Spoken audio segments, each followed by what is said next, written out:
Baik, para sahabat, maaf, tadi saya lupa buka mikrofon. Syukran jazilan, Ustaz Hanafi sudah memimpin zikir pagi seperti biasa. Insya Allah, pagi ini kita akan lanjutkan seperti biasa dengan pengajian kita dengan narasumber yang sangat khusus pagi ini, yaitu Pak Refli Harun. Sama-sama ketahui dengan channel YouTube-nya ya, yang kita sudah tahu, yang followersnya sudah, subscribersnya sudah sejutaan ya, Prof. Refli ya. Jadi alhamdulillah ini. Jadi yang dianggap berpengaruh di Indonesia, insya Allah. Nah, para sahabat, pagi ini Prof. Refli akan membahas ini tema yang agak sedikit berbeda dengan tema-tema kita sebelumnya. Temanya adalah hukum, undang-undang, dan akumulasi modal Cina oleh rezim. Nah, ini kelihatannya luar biasa penting untuk kita bahas.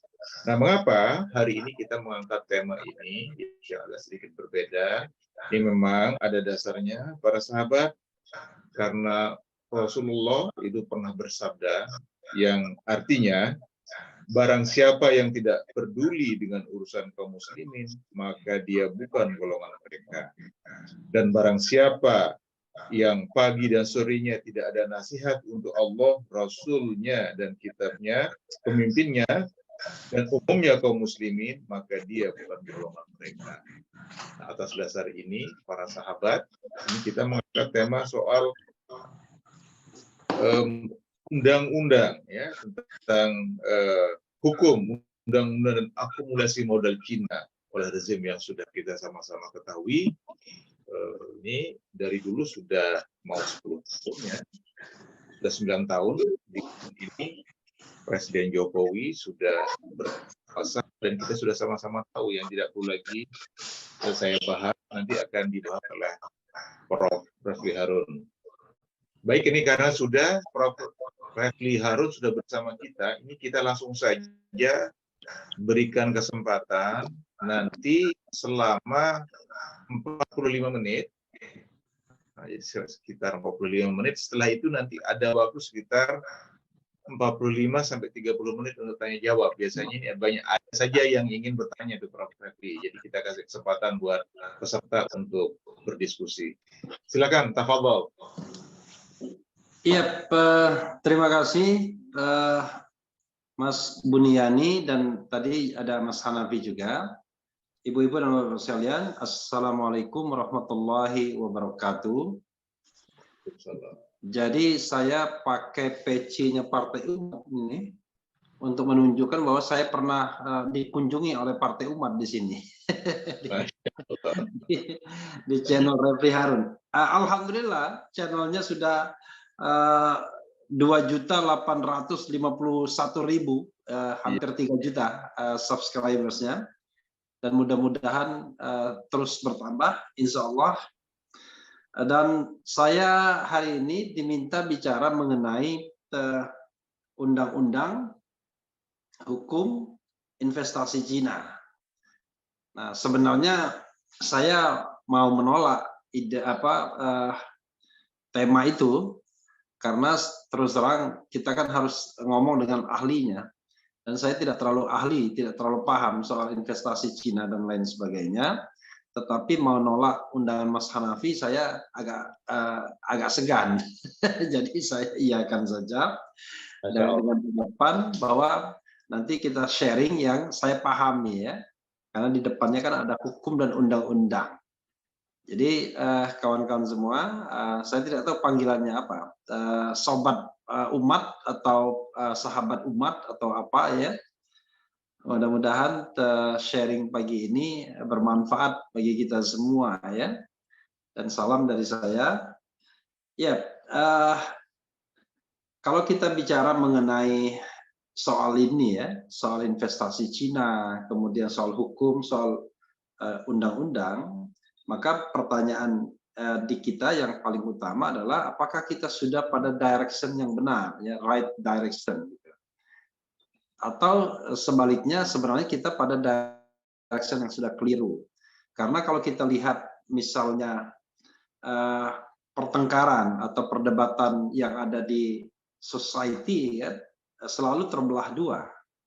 Pertama mengatakan bahwa sekarang kita sudah berada pada track yang betul, ya. Karena itu yang dibutuhkan adalah percepatan, terutama untuk mencapai Indonesia Emas 2045. Kelompok lain dan tidak juga sedikit mengatakan bahwa kita pada track yang keliru. Karena itu yang kita butuhkan bukan percepatan, bukan keberlanjutan, tetapi perubahan. Ya, nah saya pahami umat dengan mendukung Anies Baswedan, tidak lain rekan saya ketika kuliah di UGM, dan juga pasangannya sekarang Abdul Muhaimin Iskandar. Saya membayangkan ya sebagai partai pendukung karena belum memiliki kursi dan suara di DPR, maka Partai Umat berada pada sebuah keyakinan yang kedua, yaitu direction bangsa ini harus diperbaiki, ya, harus diubah, harus dibenarkan lagi. Nah, saya menganggap ibu-ibu dan bapak-bapak sekalian, cara pikir demikian tidak juga keliru, ya. Kalau kita kembalikan kepada Undang-Undang Dasar 1945, saya merasa kok makin jauh saja dari cita-cita kemerdekaan atau bahkan dari janji kemerdekaan. Mas Anies tidak mau menyebutnya sebagai sebuah cita-cita, tapi janji kemerdekaan. Karena kalau cita-cita itu, kalau dia tidak terpenuhi, maka diubah cita-citanya, gitu. Tapi kalau janji itu harus ditunaikan. Nah, apa itu janji kemerdekaan? Yaitu paling tidak melindungi segenap bangsa, ya kan, memajukan kesejahteraan umum dan mencerdaskan kita semua agar kita menjadi insan-insan yang mampu berperan di kancah dunia untuk kedamaian dan perdamaian dunia. Jadi intinya adalah insan-insan yang punya kualitas, punya kemampuan untuk bermain di kancah global. Kira-kira apakah hal tersebut sudah tercapai atau tidak? Sebelum menjawab sudah tercapai atau tidak, ibu-ibu dan bapak-bapak sekalian, kawan-kawan semua, maka kita harus melihat ya fenomena sekarang ini. Harusnya das solen itu adalah sesuatu yang seharusnya segala proses politik, segala proses hukum, segala proses ekonomi, sosial budaya, pertahanan dan keamanan, ideologi, itu harus menuju kepada pencapaian janji atau pemenuhan janji kemerdekaan tersebut, ya, tujuan bernegara tersebut. Sehingga kalau misalnya dia dikaitkan dengan sebuah produk undang-undang, dia akan valid, dia akan invalid kalau seandainya undang-undang itu tidak melindungi segenap bangsa, kemudian tidak memajukan kesejahteraan umum, dan juga tidak mencerdaskan. Nah, sehingga itu saya katakan sebagai a constitutional test, sebagai tes konstitusional. Tetapi fenomena yang kita lihat selama periode kedua pemerintahan Jokowi terutama, ya, periode kedua pemerintahan Jokowi adalah justru banyak sekali produk perundang-undangan yang tidak dimaksudkan untuk memajukan kesejahteraan umum, tidak dimaksudkan untuk melindungi segenap bangsa, tetapi justru berlawanan arah dengan maksud dan tujuan kemerdekaan.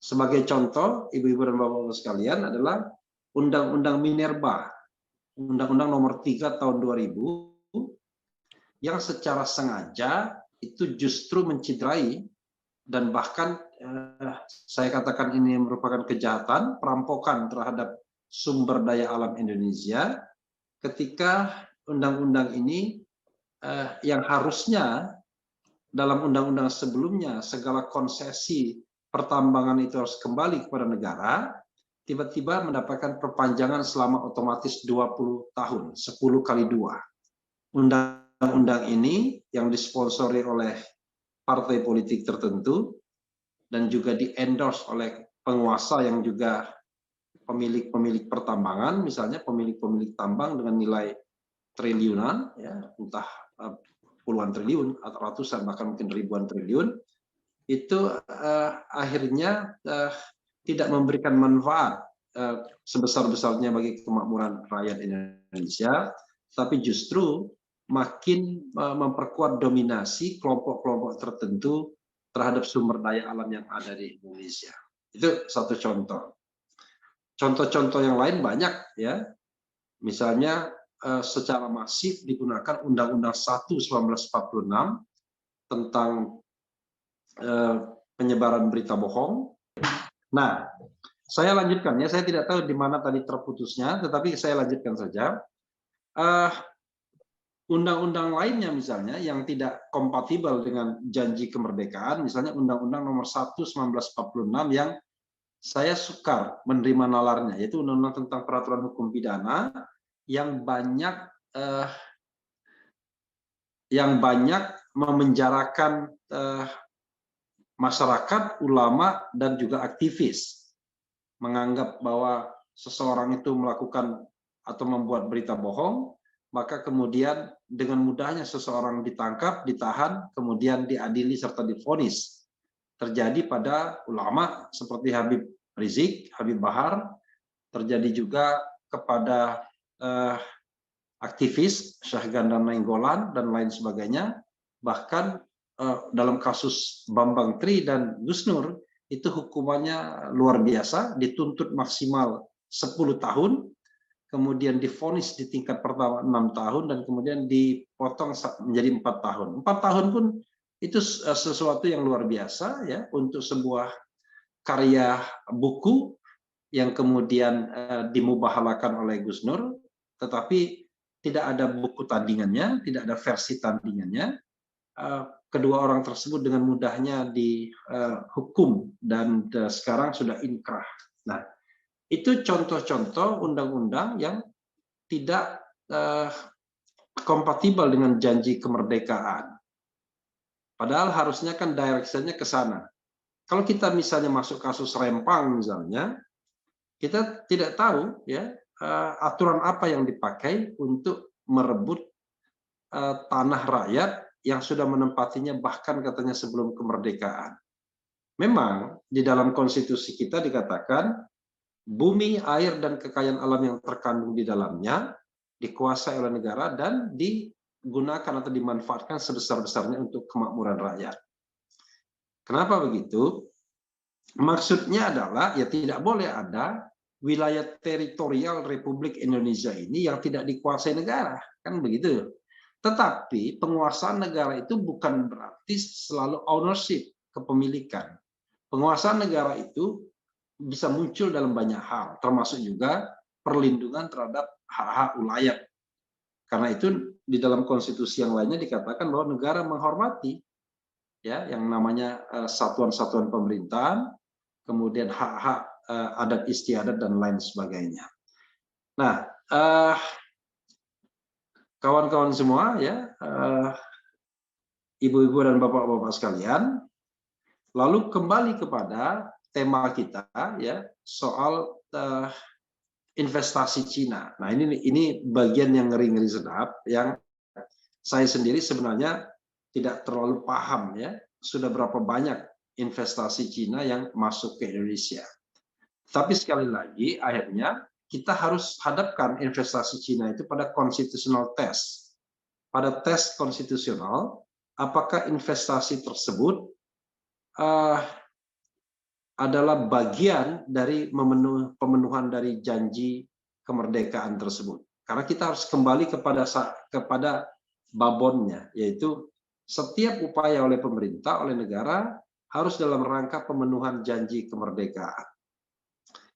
Jadi asumsinya adalah dengan investasi tersebut, maka dia akan mengakselerasi pertumbuhan ekonomi.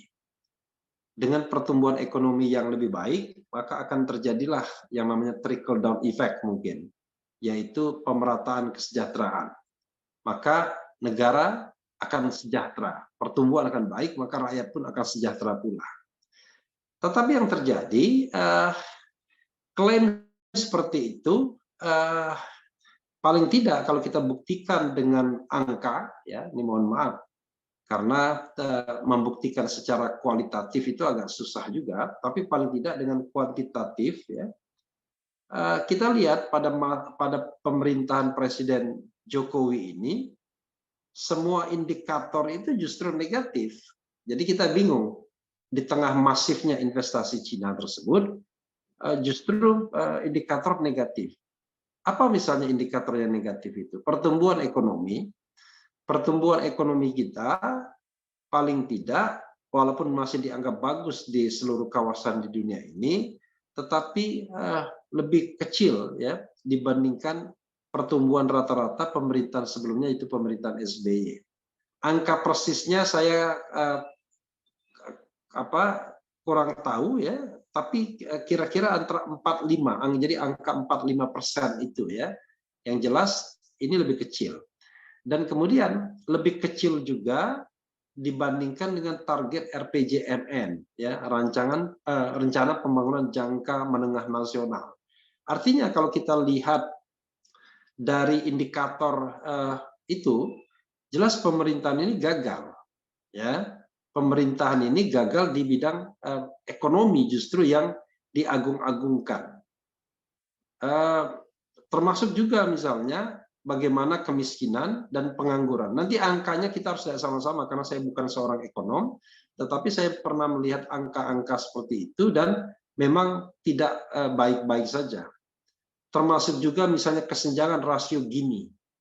Itu kesenjangan kita angkanya juga termasuk tinggi, 0,38 kalau tidak salah, atau 0,34. Nah, itu kesenjangan yang juga tinggi. Jadi indikator-indikator ekonomi yang didapatkan itu justru menunjukkan kita bukan makin maju, tetapi makin buruk kondisinya.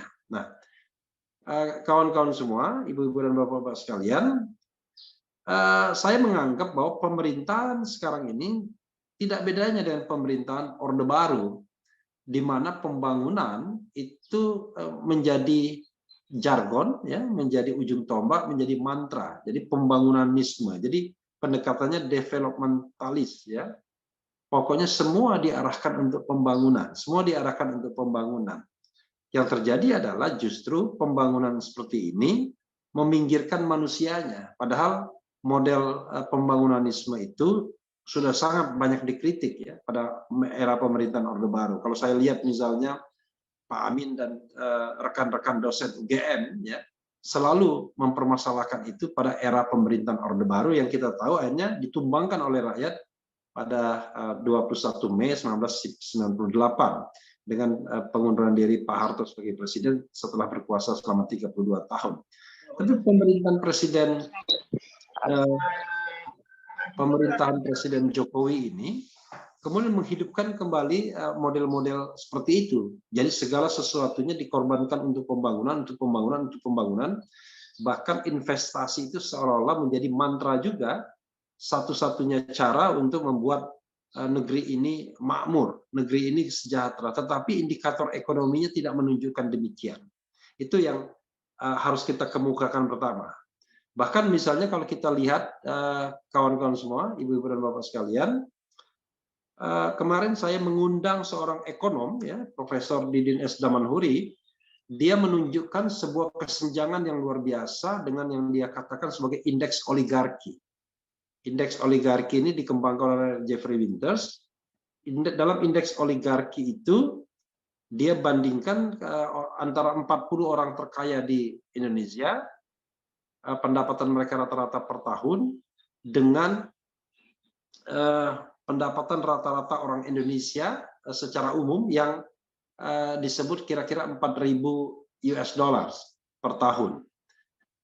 Itu pendapatan per kapita kita kurang lebih 4.000 US dollar. Ternyata kesenjangannya itu sampai 1 juta kali. Jadi kalau 1 juta kali, 4.000 dikali 1 juta saja, itu sudah 4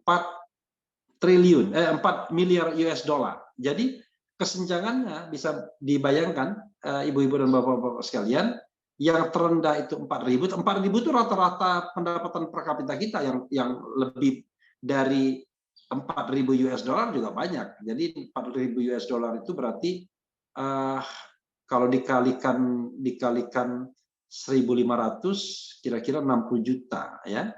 60 juta kemudian dibagi 12, 5 juta per bulan ya. Tapi ini sebenarnya angka rata-rata. Tidak semua kita punya penghasilan 5 juta per bulan, tapi ini angka-angka rata-rata antara yang paling kaya dan yang paling miskin. Nah, dengan 40 orang yang terkaya itu bedanya bedanya 1 juta kali. Jadi bisa dibayangkan bedanya 1 juta kali mereka mendapatkan 4 miliar US dollar per tahun. Jadi 4 miliar US dollar itu kira-kira 60 triliun kalau tidak salah.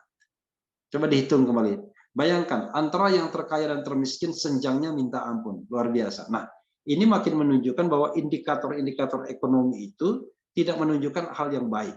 Jadi investasi Cina yang barangkali dianggap bisa men-trigger perekonomian Indonesia, kesejahteraan itu tidak terbukti, baik indikator makronya ya maupun indikator mikronya misalnya. Nah, ternyata pendekatan pembangunan itu sudah banyak membawa korban. Bidang-bidang lain yang juga ternyata buruk juga. Misalnya di bidang politik. Di bidang politik indikator kita buruk juga karena kalau misalnya kita bicara tentang demokrasi, setelah 98 kita berharap kita menjadi demokrasi yang full ya, full demokrasi. Tapi ternyata sekarang sejak beberapa tahun terakhir ini, terutama masa pemerintahan Presiden Jokowi yang kedua, demokrasi kita, halo, suara baik-baik ya, halo, Ya, bagus. Baik, Pak. Bagus, Pak. ya.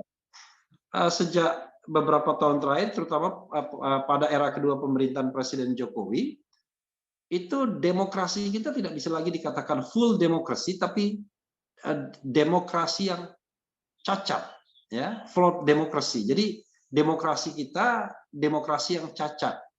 Kita memiliki segala prosedur demokrasi, tetapi secara substantif belum bisa kita katakan itu adalah demokrasi yang sesungguhnya. Sebagai contoh election misalnya. Partai Umat merasakan betul ya, kalau tidak ada protes yang luar biasa, Partai Umat tidak bisa ikut pemilu. Nah, itulah salah satu ciri demokrasi yang cacat. Ada demokrasi, election, ada pemilihan umum, tetapi pemilihan umum itu diselenggarakan oleh sebuah komisi pemilihan umum yang tidak independen misalnya, yang tidak netral, yang bisa disetrik oleh kekuasaan, sehingga secara prosedur kita punya demokrasi, yaitu demokrasi pemilihan, demokrasi election demokrasi, tetapi itu tidak menunjukkan bahwa itu genuine, ya, itu murni, tetapi banyak cacatnya di sana. Maka kita kemudian disebut demokrasi kita masih fase demokrasi yang cacat atau flawed demokrasi. Lalu kebebasan, ya, Freedom House sudah mengatakan sejak tahun 2015, 2016 dan sampai sekarang bahwa negara kita adalah negara separuh bebas, partly free, bukan negara bebas, bukan full free. Nah, ini menunjukkan bahwa sekali lagi bahwa ada kegagalan yang luar biasa pemerintahan ini untuk melaksanakan amanat reformasi.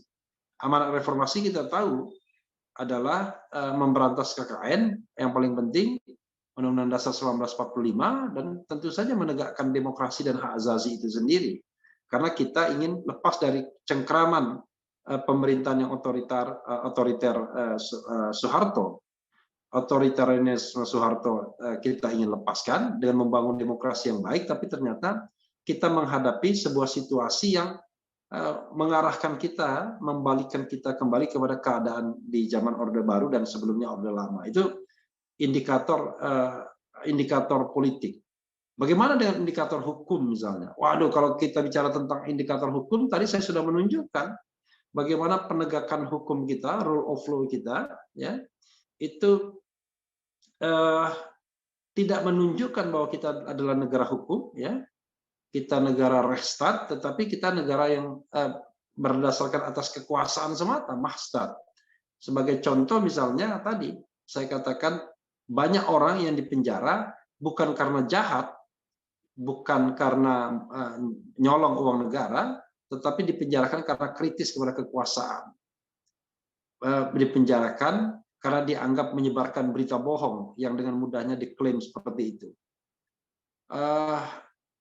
Indikator hukum lainnya misalnya berapa banyak yang namanya pelanggaran-pelanggaran kekerasan oleh negara, bahkan kekerasan yang menghilangkan nyawa tanpa proses yang memadai.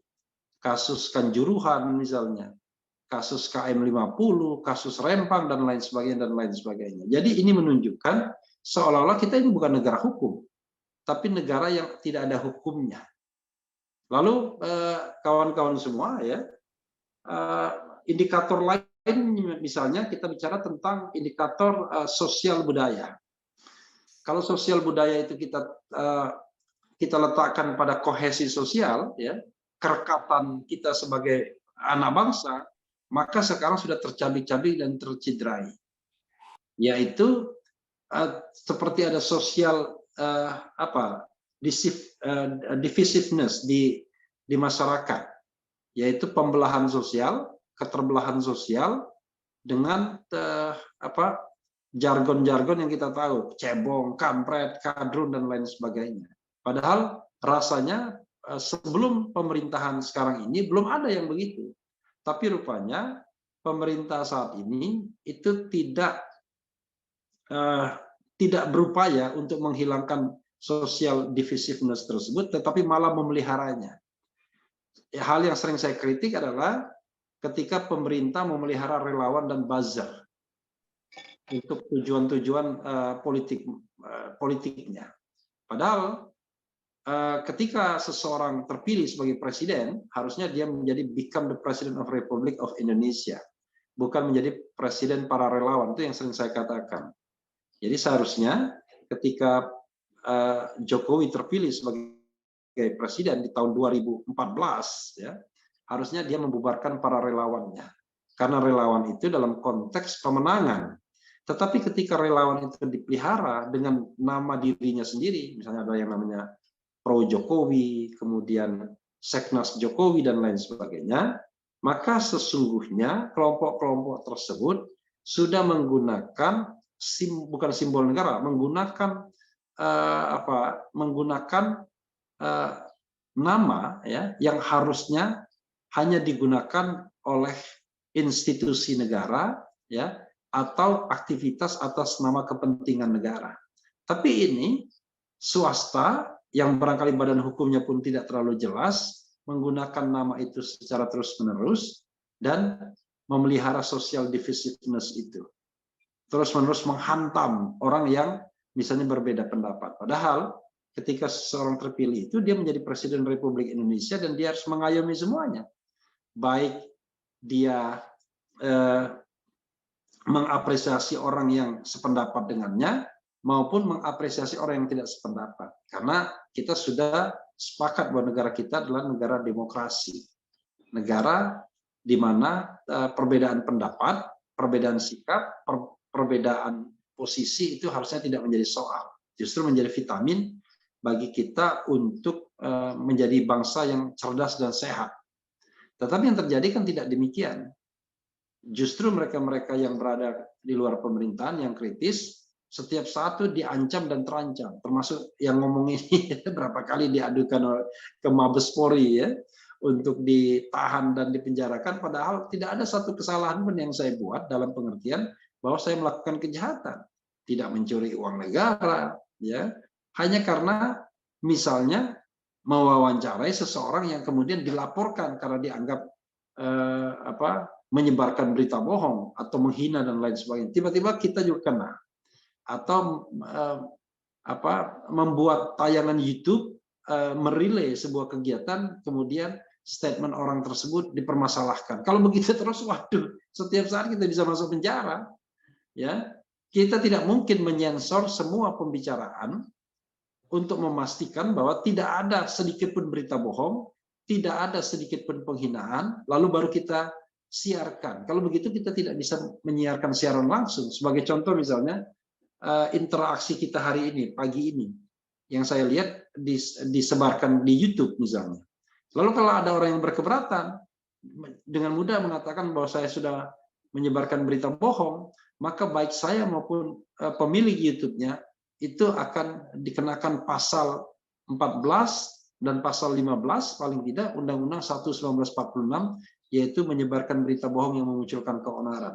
Nanti keonarannya diciptakan, tinggal dimobilisasi demo-demo dan debat demo di depan Mabes Polri, ya, mungkin depan Kejaksaan Agung, lalu dimobilisasi pula perdebatan-perdebatan di media sosial, seolah ada keonaran. Nah, cara-cara seperti inilah yang kemudian jelas mengkhianati janji kemerdekaan untuk melindungi segenap bangsa.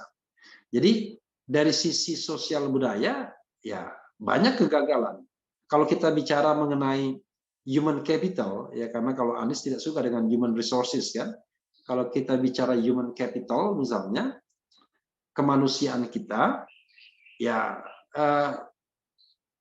misalnya atau HDI, Human Development Index, misalnya pembangunan manusia, ya kita tertinggal jauh dari negara-negara lain. Dulu kita belajar, dulu kita ngajar Malaysia, sekarang kita belajar ke Malaysia, dan posisi tersebut sudah direbut Malaysia dalam puluhan tahun terakhir, dan kita belum recovery untuk menjadi bangsa yang lebih besar, lebih cerdas, dan lebih maju pembangunan manusianya. Lalu dalam hal pertahanan dan keamanan, ketika berbicara di depan FKPPI, ya, Forum Komunikasi Putra Putri ABRI, waktu itu ABRI itu termasuk polisi juga, saya menantang mereka misalnya, kalau seandainya hari ini kita diserang China, karena jangan lupa investasi China itu disertai dengan deployment manusianya sebanyak mungkin. Kita tidak tahu berapa juta TKA Cina yang ada di Indonesia, dan menurut mantan Sesmen Menko Polhukam, Letjen Yayat Sudrajat, mereka adalah dari bangsa Han yang terlatih secara militer. Jadi kalau seandainya nanti seperti ada satu video yang mengatakan China siap berperang dengan Indonesia dan sudah menyediakan 500.000 pasukannya, maka kita tidak tahu apakah pertahanan kita cukup untuk menahan gempuran tersebut, karena mereka tidak hanya menggempur dari luar, tapi bahkan mungkin dari dalam. Dan ini yang kemudian membahayakan kita. Presiden Jokowi kemarin mengatakan bahwa salah satu pemimpin yang harus dipilih adalah yang berani, ya, bernyali. Tapi kira-kira kita mampu berani dan bernyali nggak, misalnya untuk membatasi, bahkan memulangkan dengan bahasa yang halus dan bahasa sedikit kasar, mengusir tenaga-tenaga kerja asing tersebut yang sudah banyak dan banyak yang menyelundup juga, dan mereka sepertinya punya hidden agenda, tidak hanya sekedar investasi tetapi juga ingin melakukan invasi, ya, terhadap suatu bangsa. Dan ini yang sangat mencemaskan kita semua sebagai sebuah bangsa. Ibu-ibu dan bapak-bapak sekalian, jelas saya ingin mengatakan bahwa investasi Cina tadi, ya, justru diperkuat dengan hukum dan perundang-undangan yang ada. Jadi yang paling lucu adalah seharusnya kan kita punya filter untuk mempertahankan sumber daya alam kita, mempertahankan teritori kita, tanah. Tapi dalam kasus-kasus yang terjadi belakangan ini, justru karpet merah diberikan semua kepada Cina, termasuk misalnya pembangunan IKN, ya, ibu kota negara. Kita tahu bahwa ada kontroversi soal sewa tanah selama 190 tahun, yang konon katanya hanya penyesuaian dari Undang-Undang Omnibus Law. Saya nggak baca di Omnibus Law-nya, tapi 190 tahun itu sudah angka yang beredar. Padahal zaman kolonialisme saja tidak selama itu. Ya, bayangkan, berarti lebih buruk dari zaman kolonialisme. Yang kedua, bahkan desain IKN itu diserahkan kepada China. Coba bayangkan, kita membangun ibu kota, itu yang akan menjadi kunci utama pertahanan negara, tapi desainnya mungkin jangan-jangan pembangunannya diserahkan kepada negara lain. Ini agak gila ya sebenarnya. Belum lagi kemudian ada isu yang mengatakan bahwa lokasinya itu sendiri itu justru bukan lokasi yang aman, tetapi lokasi dalam bidikan, ya, justru mendekat dalam bidikan China. Jadi hal-hal seperti itu justru mengherankan. Kok bisa pemerintahan sekarang ini dengan mudahnya seperti menyerahkan kedaulatan kita kepada bangsa lain, kedaulatan ekonomi dan bahkan jangan-jangan kedaulatan politik. Ketika Presiden Jokowi misalnya memanggil Xi Jinping dengan Big Brother, ya, saudara tua, abang, agak aneh rasanya. Karena kita tahu bahwa panggilan-panggilan seperti itu kan dalam apa istilahnya, dalam pergaulan dunia yang egaliter, itu agak aneh. Karena kita seolah-olah menundukkan diri, menganggap mereka big brother, dan kemudian kita harus banyak belajar dari mereka. Padahal kan harusnya sesama bangsa, apalagi Indonesia, itu bukan bangsa kecil. Jadi kalau dari segi populasi kita adalah the fourth largest population in the world, yaitu nomor 4 di dunia setelah China, India, dan Amerika Serikat. Tapi dengan mudahnya kita kemudian merasa tunduk pada bangsa lain. Nah, ini menjadi persoalan kita. Ya, di satu sisi Presiden mengatakan bahwa pemimpin itu harus berani, bernyali, dan dia seperti ingin menunjuk dirinya sendiri sebagai pemimpin yang berani dan bernyali. Tapi at the same time, pada waktu yang bersamaan, kita melihat dia pemimpin yang mudah sekali tunduk pada orang lain, mudah sekali terperangah dengan investasi asing, mudah sekali memberikan karpet merah kepada investasi-investasi yang tidak menyejahterakan. Justru investasi tersebut, misalnya di nikel, ya, di tambang nikel, itu tidak menyejahterakan negara kita, tetapi justru menyejahterakan rakyat Cina sendiri. Maka ada paradoks yang mengatakan bahwa Indonesia membantu industrialisasi Cina seperti itu, ya. Karena bahkan misalnya Faisal Basri mengatakan 90% nikel itu keuntungannya diambil oleh China, dan dia mengatakan tidak ada bangsa yang setolol itu. Bayangkan, saking marahnya Faisal Basri, dan tidak pernah dibantah juga omongan dia itu. Ya, dalam sebuah debat yang terbuka misalnya bahwa keuntungan nikel itu 90% diambil oleh China. Kenapa? Karena begini, Ibu dan Bapak sekalian, ketika investasi China masuk di tambang nikel misalnya, maka mereka yang menguasai semua, ya. Dan ketika ada persyaratan harus ada smelterisasi, yaitu pengolahan di sini, tidak boleh raw materials keluar, maka hanya investasi Cina yang mampu membuat smelterisasi tersebut. Maka mereka mengolah nikel di sini untuk kemudian dibawa ke China dengan harga yang murah dibandingkan pasaran dunia, termasuk juga pembebasan pajak ekspor dan lain sebagainya. Jadi sesungguhnya mereka hanya menjadikan Indonesia tempat untuk mengeruk kekayaan alamnya, lalu deployment manusia mereka sendiri, lalu kekayaan tersebut diangkut ke China dengan harga yang jauh lebih murah dibandingkan kalau kita jual ke pasaran dunia yang lain. Itu saja kawan-kawan semua. Nanti kita akan lanjutkan dalam tanya jawab, ya. Mungkin tidak selama sebagaimana yang disediakan waktunya, kurang dari 45 menit rasanya saya berbicara, karena di sini pukul baru 6.10, ya. Kurang lebih 40 menit lah saya bicara. Terima kasih, itu saja, dan barangkali kita bisa lanjutkan dengan tanya jawab. Terima kasih. Wassalamualaikum warahmatullahi wabarakatuh.